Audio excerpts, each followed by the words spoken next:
Hello my fellow gamers and welcome once again to Perafilozof videos. Today we are back to City Skylines and the city of Bedrock in the Let's Play Road to 1 million population on the hard mode. In the previous episode, the city of Bedrock had around 578,000 population. But today I'm going to show you that the city has grown a lot more, and I've almost started editing a new area that is going to allow for even more growth. But let's get into it. As you can see here, 640,000 population, so quite an increase compared to what we had before. And we are currently upgrading to this area over here. The previous area that I showed you going from here to here has been filled completely, and let me just solve this little issue that's cropped up here before I keep showing you what's new. So like I said, this huge area here, the Dystopian vision, has been finished, and it alone brought me to around 630,000 population. I then went around the city to try and find some places where I have used too many 4x3 buildings and then fix those to give me 4x4 buildings, allowing me to grow the population even a little bit more. Now this Evergreen Heights here isn't actually the standard residential offices commercial industrial area, it's actually an office area. This is because I have this unemployment together with jobs available that aren't filled. So as you can see, there are 3,000 people who could be employed, but the unemployment is 7%. As far as I could tell, this is pretty much due to how many highly educated I have compared to the other gradients of education. And this is not something that I can change because I use the wonder that produces all of that education instead of the schools. So this means that this way there are some jobs that need filling, but there are also some people who don't wish to work because they simply cannot find the right education level for themselves. As you can see, a building like this, a level 2 industrial building, generic industrial building, needs uneducated workforce, and I have very few of those inside my city. So this building has these empty workplaces, while they do not require many highly educated, none at level 2. And I do have 4 here, but the 5th one might not actually even want to work here, so this is why I have 7 out of 18, and I have unemployment as well as places where people don't wish to work, so I have that unemployment. These guys are sick because they're close to these train tracks, so what I usually do in these situations is just switch the residential for offices. Like I said, new area planned out already. It hasn't been completely filled in with roads because I'm still playtesting these road setups, but I have started zoning just to see which exactly do I need zones to put here and how far from each other before I can actually put the roads. And with the roads, then I'm sure how this area is going to look like, but it's pretty much going to be a mirror copy of this one. It's just going to be a lot larger.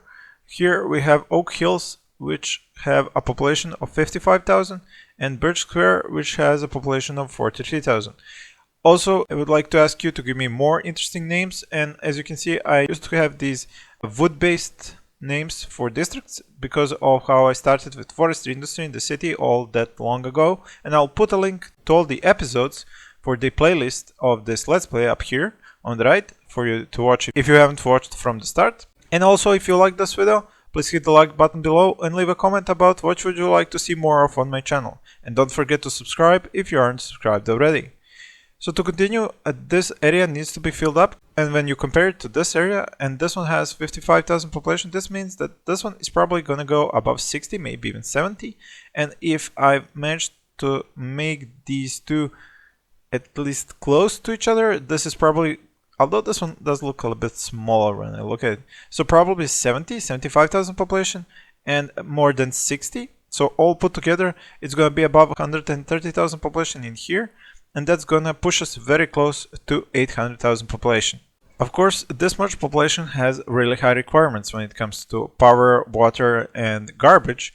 I tried to play around with the recycling. I turned it off citywide. The garbage went from 2.5 million to 3 and something million, and the income rose quite considerably, but I kind of didn't see any point in just trading income for more trash, so I went back to recycling citywide, and I'm going to use this all the way through to the end of the Let's Play. And when we are talking about cash, weekly income minus. You remember last episode I was telling you about how I had plus 60 at some point? Right now I'm down 13,000 every week, but this is mostly due to this. When you look at my residential income, and if you look at it in the previous episode, it doesn't seem to want to go above 220,000. I've added 100,000 people in the city, in the residential areas, and yet my tax income for high density has remained the same. So there is something stopping the growth of my income, and some people have noticed this and they've written about it, and I noticed it on the forums and such, that for some reason the income will drop when you have a huge bank balance. And considering that I have over 50 million in the bank, I would expect that if that's true, what people have been writing, that maybe if I were to spend this, go down to like a million, I would be having like 150,000 weekly income. So something to think about in any case. When it comes to the commercial areas, they do increase, but not really corresponding to the amount of zones that I add. And offices also won't go beyond 50,000. Level 3 industry also won't go above 25,000. So I have really big issue with the amount of cash incoming, but considering the amount of cash I have in the bank, I don't really see this as a problem, at least at the moment. The imports are working. I do have currently some excess goods, but those will be fixed as soon as I add more commercial in this area here, and I've turned off the industrial space planning on a few of these districts to balance this out. So with the reduction of these goods produced, there will be a reduction of products imported, and that should slow down the usage of vehicles. And speaking of the limits, currently I am at the building limit of 30,115 buildings.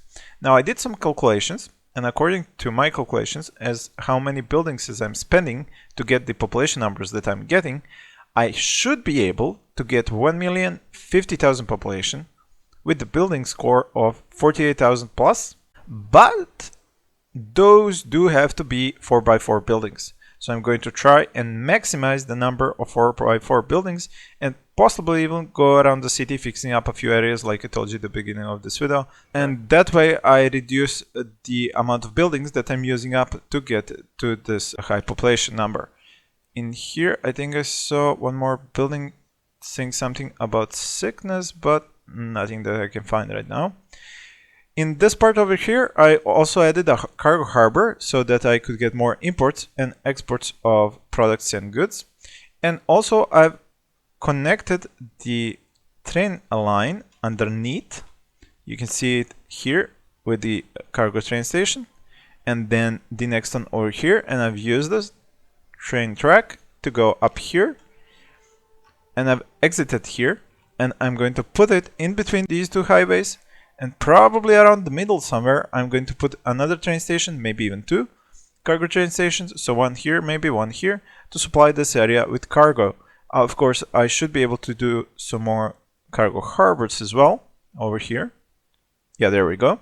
So I should be able to support this area with the products necessary for the generic industry to create goods.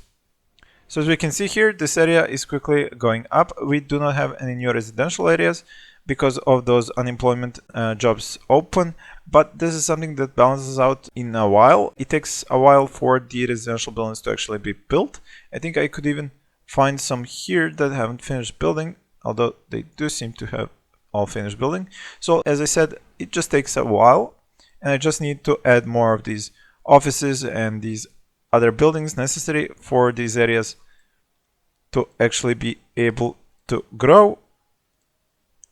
And then once they grow, I accidentally did that. Once they grow and I have more buildings that require workers, more residential areas start being developed.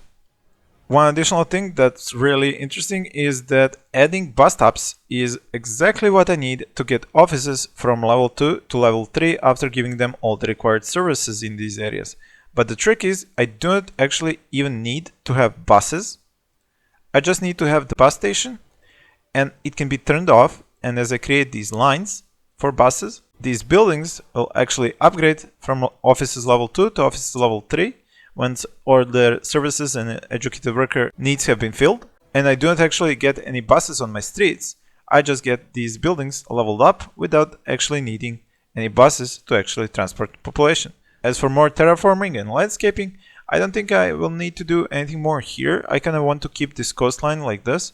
I used up too much of it already to make it into places where population could be placed, and I kind of don't like taking away so much of the original design of the map. But over here I will heavily have to landscape, because you can see all these mountains here that are going to be problematic for zoning. So once I buy out these last few areas and start zoning there, as I think I'm going to need these to get up to 1 million population definitely, these mountains are going to have to go, and all of this will have to be landscaped. Luckily, I do have plenty of cash in the bank for doing that. So that would be all that I want to cover in this video. I did lose some population here, probably due to them not having enough jobs for them to work at, that they are happy with the education level of those jobs. But that will all, like I said, fix itself out as soon as I have enough of these new areas here for them to work at, and then they'll fill up the residential areas. And as I just said, that would be it for this video. I think I've gone through all the subjects I wanted to talk about during this video. Thank you all for watching, and please stay tuned as Bedrock continues to grow. Please stay tuned for more videos.